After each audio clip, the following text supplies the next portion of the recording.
pasaje de la palabra de Dios que quiero compartir. Dice: amado, yo deseo que tú seas prosperado en todas las cosas y que tengas salud, así como prospera tu alma.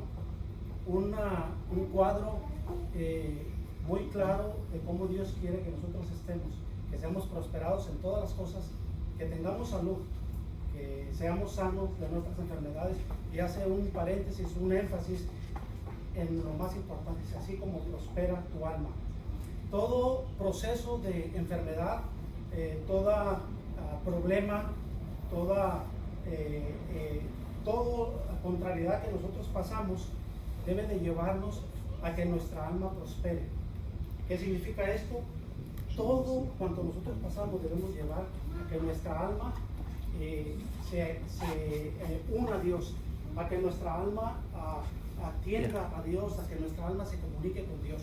Por eso dice la palabra de Dios que quiere que seamos sanos, que seamos prosperados en todo como prospera nuestra alma.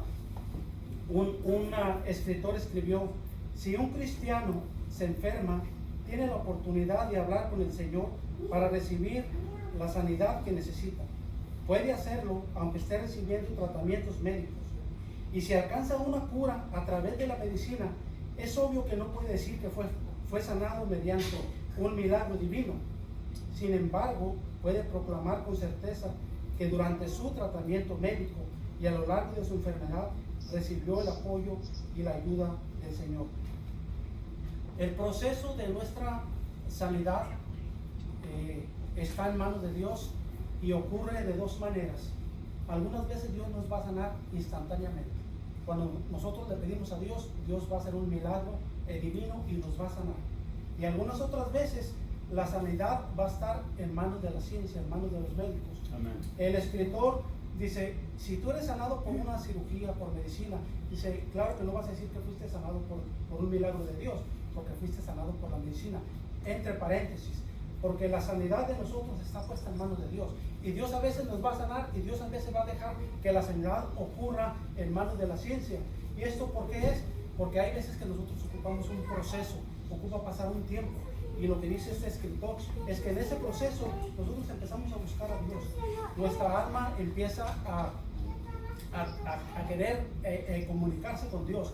Aquellas cosas que nosotros practicábamos antes de hacer, quizás orar, quizás leer la Biblia, y que las hemos dejado de hacer. Cuando estamos pasando un proceso de enfermedad y que estamos buscando sanidad de Dios, empezamos a recurrir a eso, y nuestra alma empieza una vez más a atender a Dios. Nuestra alma empieza a prosperar. Yo creo que a veces hemos sido mal enseñados, y en ocasiones también nuestra culpa, porque nos acostumbramos a agarrar ciertas partes de la Biblia que a nosotros nos convienen, que nos gustan, que se acomodan a nosotros, y dejamos otras partes de la Biblia igual de importantes y las hacemos a un lado, y nosotros nos empezamos a confundir y a malinterpretar. Hay un versículo que siempre enseñamos y que nos gusta mucho. Dice: todo lo que pidan creyendo lo recibirán. Y nosotros pasamos la vida creyendo que todo lo que nosotros le pedimos a Dios, Dios nos va a contestar. Y cuando Dios no nos contesta lo que nosotros le estuvimos pidiendo de corazón, nosotros empezamos a retirar de Dios. Nosotros nos empezamos a molestar con Dios, empezamos a dudar: ¿qué caso tiene que yo esté buscando a Dios si Dios no me contestó lo que yo le estaba pidiendo? Y es porque nosotros nomás estamos tomando una parte de la palabra de Dios. El contexto dice: si pedimos conforme a su propósito, a su voluntad, os será hecho. Lo que quiere decir es que todo lo que nosotros le pidamos a Dios tiene que tener un propósito. A veces nosotros pensamos que es como tener una botella de Aladín, que nomás la frotamos, la tocamos y sale Aladín y va y nos contesta todos los deseos que nosotros tenemos. Y nosotros pensamos que me duele aquí y le pido a Dios que me sane, y que Dios tiene que sanarme porque es bueno para mí, porque tengo un dolor y porque no es bueno que yo tenga un dolor. Pero la palabra de Dios nos enseña que tiene que haber un propósito, porque en todo el proceso que nosotros pasemos, el propósito principal, donde debe ir a concluir todo, es que nuestra alma prospere, que nuestra alma camine a Dios, que nuestra alma se acerque a Dios. Amén. Dios trabaja de dos maneras. Y la salvación, cuando tú dices que tú quieres pasar tu eternidad con Jesús, cuando tú tienes esa duda de dónde vas a ir al momento de tu muerte, todo lo que tú tienes que hacer es clamar a Dios, es abrir tu corazón y decir: Jesús, entra en mi corazón. Jesús, soy pecador, cometo pecados, si ese pecado me tiene separado de ti, me separa de ti, y no puedo llegar a tu presencia así. Pero tú has puesto a tu Hijo Jesucristo a dar su vida por mí, y todo lo que tú tienes que hacer es abrir tu corazón, decir: Jesús, ven, entra en mi corazón. Amén. Y tú recibes salvación de Dios, Así gratis, es. no ocupas hacer nada. Amén. Pero las promesas de Dios son resultado que se conquista. Las promesas de Dios son resultado que nosotros tenemos que conquistar. La salvación Dios nos la da así, instantáneamente, pero las promesas de Dios las tenemos nosotros que conquistar. Ocupa ver procesos. Dios da sus promesas, en este caso obra de sanidad, y lo puede hacer de dos maneras. Como les decía, una, instantáneamente le pedimos y Dios nos sana. Y en la Biblia encontramos los dos casos. Solamente que este caso, cuando Jesús llegó y sanó a las personas instantáneamente, el alma de las personas no prosperó. El alma de las personas no siempre vino a Jesús. La Biblia nos habla de 10 leprosos que iban por el camino, y Jesús sanó a los 10 leprosos. Y solamente uno vino con Jesús a darle las gracias, se postró ante él y le dice: Jesús, ¿qué pasó? Dice: ¿no eran 10 personas las que yo sané? ¿No eran 10? Sí. ¿Dónde están los otros 9? Cada uno siguió su propio camino. Recibieron el milagro de Dios y recibieron la sanidad de Dios, pero su alma no prosperó. Su alma no vino a Jesús, su alma no fue entregada a Jesús. Sin embargo, encontramos la otra manera de Dios sanar, que es un proceso, que es a veces cuando tiene que ser por medicina, cuando va a pasar algún tiempo, cuando nosotros tenemos que hacer algo. Están las promesas de Dios, Dios ya nos las dio, pero ocupamos hacer algo nosotros para conseguir las promesas. Encontramos la otra historia en un general del ejército llamado Naamán, y la Biblia dice que Dios había dado muchas victorias a la nación de Siria por este ejército Naamán, y él se contagió de lepra. Entonces la sierva de la esposa de Naamán le dice: allá en mi nación, en Israel, dice, hay un profeta de Dios, y si tu siervo va allá, el profeta le va a sanar. Entonces Naamán, como era un hombre muy querido por el rey, va con el rey y le platica y dice: ¿cómo no? Yo te voy a dar cartas, ve y te voy a mandar al rey de Israel. Y le da cartas, lleva regalos, lleva oro, lleva plata, lleva ropa. Y Naamán, como era un general del ejército, un hombre acostumbrado de buenas cosas, de buenas costumbres, llevaba en su mente algo de cómo Dios le iba a sanar y cómo Dios le tenía que sanar. Y cuando él llegó hasta la casa de Naamán, lo que hizo el profeta de Dios, Eliseo, ni siquiera salió a recibirle. Manda a su siervo y le dice: ve y dile que se meta en el río Jordán y se lave 7 veces. Y Naamán, como era un general del ejército, se enojó y dice: ni siquiera todos los ríos de Israel son más limpios que uno solo de los ríos de Siria. ¿Por qué no me mandó a uno de los ríos de Siria a bañarme? ¿Por qué me mandó ahí? Dice: yo creía que cuando yo llegaba con mis presentes, él iba a poner sus manos sobre mi cuerpo, iba a hacer su oración a Dios y Dios me iba a sanar al instante. Yo le iba a dar mis regalos, él lo iba a recibir y todos contentos. Se indignó y no quiso ir a meterse al río Jordán. Entonces su siervo le dice: Señor, si el profeta te hubiera pedido algo difícil, ¿no lo harías? Claro que sí. ¿Por qué te está pidiendo algo tan sencillo y no lo quieres hacer? Tuvo que haber un proceso. El orgullo de Naamán tuvo que creer, tuvo que confiar. Quizás iba renegando: me tengo que ir a meter al agua, tengo que ir a hacer algo. Y va y se mete en el río 1 vez, 2, 3 y no pasó nada. Y a la 7ª vez su carne se limpió, su lepra desapareció. Pero pasó algo importante que no pasaron con aquellos 9 leprosos.